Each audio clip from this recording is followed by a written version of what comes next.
Ayan guys, wala tayong luto ngayon guys. Ayan, malinis ang aking kusina. Wala akong luto ngayon, hindi ako pinagluto.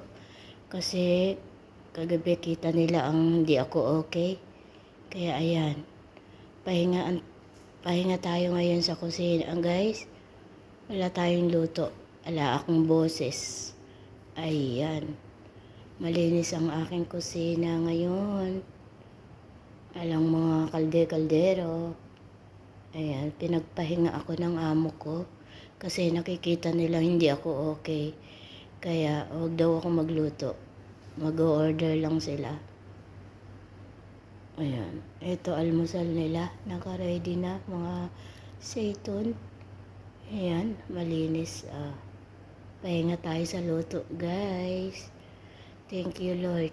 Kasi mapahinga ang katawan ko sa pagluluto. Ayan, wala tayong boses guys. Saka uubo. Ayan, kahit paano nakatulog ako. Umepekto yung gamot. Pinagamot ako kagabi. Ayan.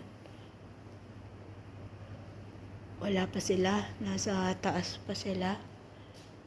Maya-maya sila bababa para uminom ng tea. Kumain ng tinapay. Ayan, wala tayong luto. Pahinga si Inday nyo. Ayan, mahina ang aking boses guys. At wala nang boses sa kauubo. Ayan, thank you for watching guys. Pasensya na, hindi ako makapunta sa bahay-bahay nyo.